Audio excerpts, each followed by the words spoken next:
Hello everyone, welcome back to my channel Glowing with the Flow. It's been a while. For those of you who are new, welcome. My name is Lauren Fiorenza-Gill. I was diagnosed with stage 4 Hodgkin's lymphoma last February 2019. I basically set up an Instagram page, Glowing with the Flow, and YouTube channel to document my journey. And so the reason why I've had a break is because I just felt that I needed to basically take some time out, reintegrate back into society. Sounds weird, but anyone who's been through cancer will know that you're wrapped up in this cotton wool ball. When you go through diagnosis to treatment, you are literally surrounded by people 24/7 who control your life and take the reins basically. When you finish the treatment and you've got the all clear, or you've temporarily finished treatment, you feel like you're left to go live your life. For me, my main question and the reason why I'm doing this video is because life after cancer is such an important thing. I personally think it's more important than going through the treatment in cancer because it's about self-discovery, about finding out and remembering who you were before. For me, one of the biggest things is actually questioning, is that who I want to be in the foreseeable future? Is that who I see myself in 10 years' time? If the answer is no, where do you want to be? Who do you want to be? How are you going to change that and get to where you want to be, All of this was really overwhelming to me when I first finished treatment, and I was kind of left with this blank future of, okay, well, I like my life as it is now, but I don't love it. And I was very content and very happy and very comfortable in the life that I was living before I was diagnosed with cancer. Everything just flowed. You've got your comfort zone, you've got a nice job, you've got a beautiful apartment, everything's just flowing. But for me, I don't like comfort zones. It's nice to sit there whilst you think of your next steps. For me, it's so important to keep rediscovering parts of yourself that you've not found yet. When I finished cancer treatments, I was just left with the question like, who's Lauren now? As quite a lot of you saw on my previous 2 YouTubes, I really struggled with that thought because I'd lost my hair, I'd lost my eyebrows, I'd lost my eyelashes, finished treatment and been left with nowhere to go. And I just thought, what is my purpose on this planet? As you can see from that video. And I thought that was important to show because it's truth and it's what people struggle with daily that they probably don't think other people do. That's why I'm doing this video, because throughout my past 6 months now, since I finished cancer treatment in July 2019, I've found different techniques and ways to basically rediscover myself, and I can honestly say I'm feeling the happiest and healthiest I've ever felt in my life. Got a plan. First thing I did when I finished my cancer treatment, when I felt kind of, okay, I feel a little bit more motivated, my life doesn't revolve around my health anymore, I just sat down and I just fast forwarded my life and asked myself the question, where do I want to be? And am I where I want to be? And the answer was no. I'm not where I want to be. I'm too comfortable, I'm frustrated, I want to live more before I even think about settling down yet, and I want to help others more before I even think about settling down. So the answer was no, I'm not where I want to be. And then I thought, right, I need to change my path. Great. Now I'm left with this whole wide world of not knowing which angle to take. One of the things that I remember when I was going through cancer, and even after actually, was just comparison. I need to be traveling, I need to eat this, I need to work out 5 times a day, I need to go to yoga so I can be flexible and bendy. I remember getting so caught up in my own thoughts, and I had this long list of need to be, and then I realised when I stopped and just reflected on what I'd been thinking about that nothing applies to who I want to be in any of those. I remember looking and being like, yeah, but that's not me. And I feel like a lot of the time we're looking at other people's lives and comparing that we're not remembering who we actually want to be and how those things that they're doing are helping benefit their lives and achieve their future goals. It's not going to help achieve mine. But when I compare myself to other people who are doing that, I think, well, why would I post that if it's not true to who I am? So I think that's a really important thing to think of when you're sat there having FOMO, or you're sat there thinking, why am I not doing that and why am I not there yet? Because you're on your own path and you're on your own journey. And for me, I just felt like I needed to take a step back and just reconnect to my actual core values of what do I love, what do I hate, who do I want to be, and what do I want to achieve in this life. And then you start creating your own map. And that's when it gets exciting, because then you can start putting your own plan together of how you're going to achieve your own personal goals. So yeah, number one tip that I'd say to anyone who's sat there comparing, just don't. Just don't. If you're frustrated that you're not somewhere now, just remember, breathe, it's just temporary. And when you're feeling a little bit better, and you will wake up with those days which is like, yeah, I feel driven today, just write down a couple of things that you want to achieve and then go do it. Whether it's bake a cake or go have a personal training sesh, or I want to sit down and give myself half an hour to listen to a YouTube video of meditation so I can just connect with myself deeper, you know? Each person has their own goals and it's subjective, and it's just important to realize that, because we're living in a world that is built on comparison and trying to be better than each other, when we should just be focusing on how to make ourselves be the best versions of ourselves. I think when I realized that I was doing that, I started becoming more self-aware. And utilize your resources and stop comparing people. It'll make you stress-free. This is from an amazing YouTuber slash podcaster slash inspirational person, guru in my eyes, who has seriously helped me, called Jay Shetty. I found his YouTube channel, I think it was on Instagram actually, and then I just watched one video recently, and it was this concept about what is an ideal life. And he broke it down really simple, and this is what I needed after I finished treatment. I needed simplification. Is that a word? I needed life to be simple and my plan to be simple steps, because I feel so often we just get caught up in the world of comparison and expectations, meeting the expectations, and you should be this or you should be doing that at this age. He broke it down in 3 steps. He said the first is your head. The second is your heart. The third is hand. And when I first saw that, I was like, head, heart, hand, like, makes sense, but I don't really know what it means. And then he broke it down even further, and this is why he's great, because he just breaks it down. So he said, okay, the ideal life, first of all, is head. So it's knowing what you want. So going back to what I said before about the fast forwarding, am I where I want to be? No. Well, what do I want? What am I driven by? What's my purpose and my passion? And there's very overwhelming, and that's a very big question, but hopefully in this I can help break it down a little bit from my experience of recovering from cancer. Knowing what you want, I basically use the technique of mind mapping and brainstorming. So I was sitting in Costa with my mum, and I was just like, Mum, what am I doing? I was like, I know I feel healthy now, healthier. I know I feel happy in friendships, relationships, work. Like, I'm very content and happy now. I feel like that's all balanced, but what am I going to do now? Like, I'm just not settled. I feel like there's something more out there that I'm not getting. And my mum is an angel, honestly. Love you, Susu. And she sat me down and she said, mind map it and brainstorm it. And I was like, oh, I haven't got time for that. You know, it's all up here. She's like, no, get it from up here and write it down. It's an amazing technique. So I did. And I sat there and I did, on the first page, work, bubble. And then I put, what do I want to do as a job and what do I love for a start? So I was like, I love my job. Those of you who don't know, I'm a social media and content exec for an amazing company.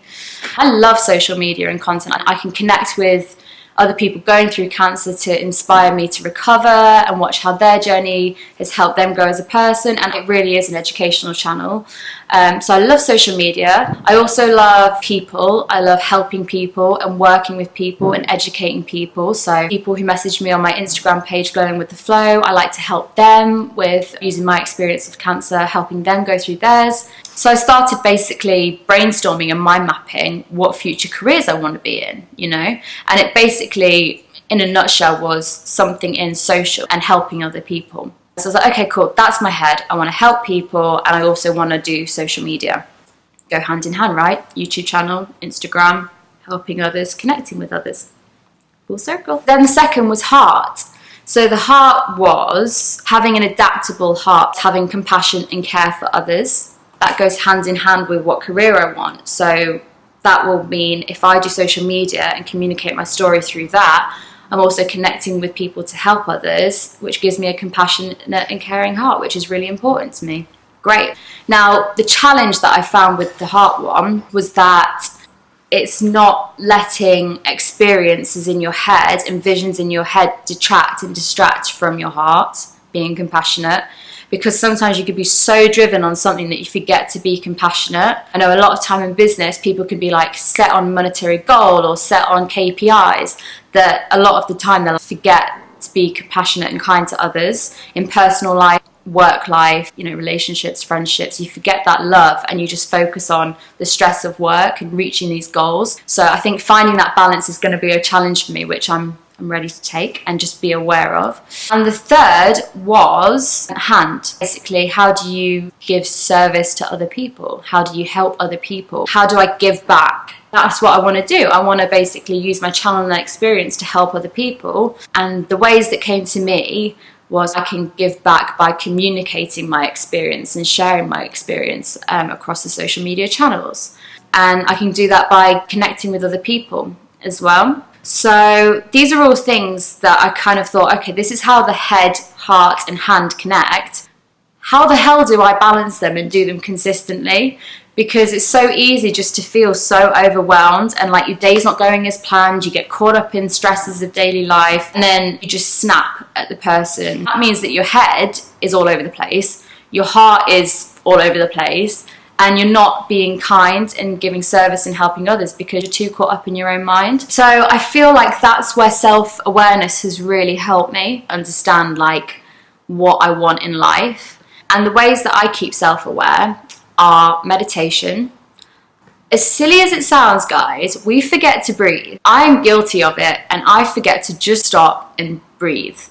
Hence why I'm half Indian, half English, for those of you that didn't know. I've got tattooed on me, you can't really see it. No, you can't see it. In Punjabi, which is my language, temporary and breathe.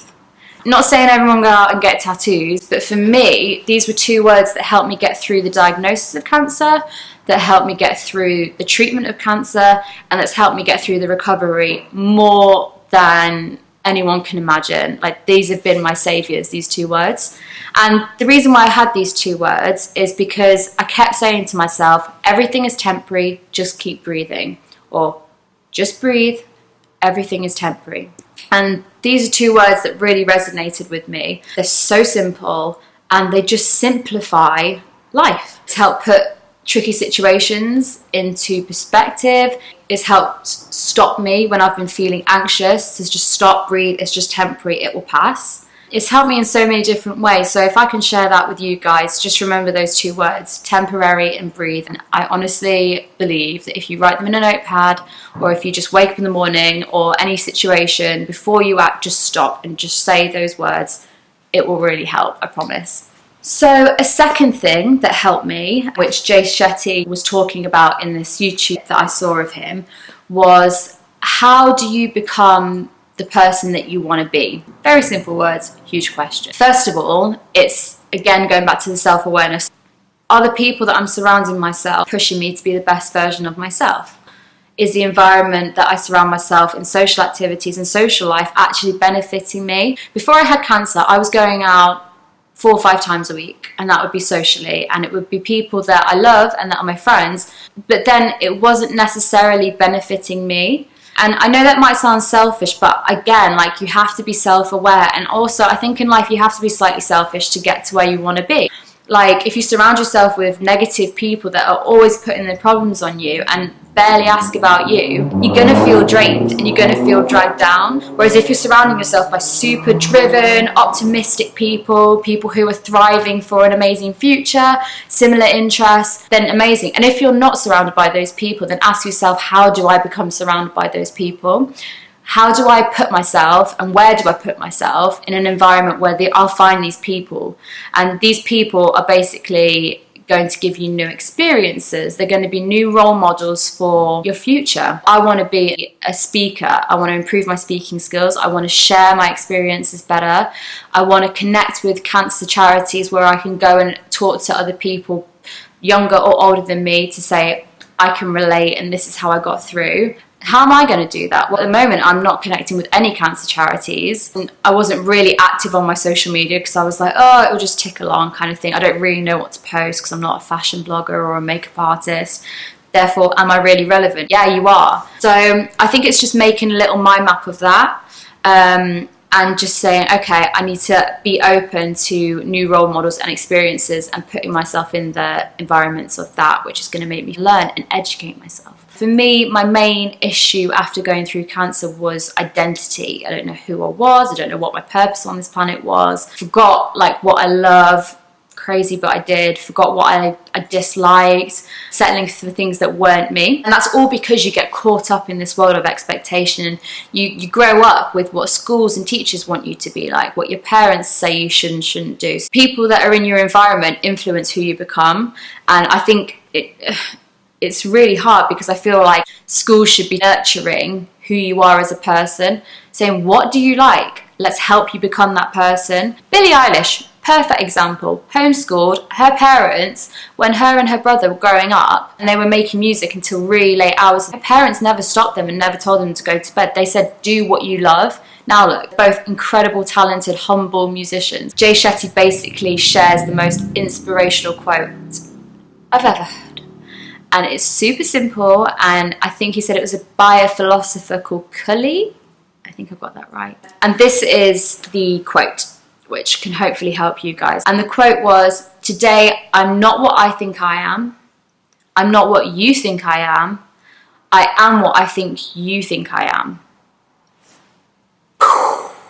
So that quote blew my mind because it just summed up everything that I thought about myself. I was thinking, well, actually, like, some of the things that I was doing before cancer isn't really who I am now. Some of the things I wanted then isn't what I want now. And self-reflection and self-awareness is the key starting point for just figuring out how to get back that fire in your belly after cancer, or any part of your life, you know, like even people who haven't gone through cancer, who feel like they're so caught up in work and expectations and of what people think they should be like, forget who they are. It can be applied to anybody in any situation. So I'll leave that one with you. I am not what I think I am. I am not what you think I am. I am what I think you think I am. AKA, chat with yourself and say, is who I am what my heart and mind want me to be? The answer is no, Jay Shetty said. Finding your identity is super simple, few steps. What am I good at? What do I love? What does the world need? How do I get paid for it? What am I good at? I like talking to the camera, obviously. I like talking to other people and helping other people. And I'm good at social media. It's my job. I love doing it for the company that I'm doing it for. What does the world need? More honesty, more openness. This is all in my opinion. The fourth is, how do I get paid for it? And I honestly feel like the money situation comes once you figured out those three. Like, the main thing for me is, as I said from the beginning, it's mind over matter. Your mind is so much powerful than the situation that you go through. It controls your reactions. It controls how you deal with certain things emotionally, mentally, physically. So if you're going through cancer and you're sitting there going, oh, it controls everything I do. Remember, mind over matter. Remember, just breathe, everything's temporary. You are the person who maps out your life. And I think a lot of people forget that. And my final tip to help anyone who is struggling at the moment is be kind to yourself. They're just some inspiring quotes that I thought might help you guys. I've picked up and that I'd like to share with you because they've definitely helped me basically go on the journey of self-discovery again. It's quite exciting. It's like a new me. I hope you've enjoyed my little chat about my life after cancer and certain things that are helping me. I wanted to focus it specifically on things and methods and sayings and phrases that have helped me, because even a sentence really helped. So if I can share that knowledge of be more self-aware, self-reflect if your life and who you are is actually who you want to be and not what others want you to be, being kind to yourself, if you can just remember those things, I feel like they're very good little techniques that have helped me feel happy and healthy, and I hope they help you. If you have any questions, as always, you can message me on my Instagram, which I'll pop down here, which is glowing.withtheflow. And as always, if you can subscribe to my channel and my Instagram, I would really appreciate that, because I'd love to connect with more of you, find out and hear about your stories. If you've got any more tips as well, that would be awesome to share. And yeah, until next time, guys.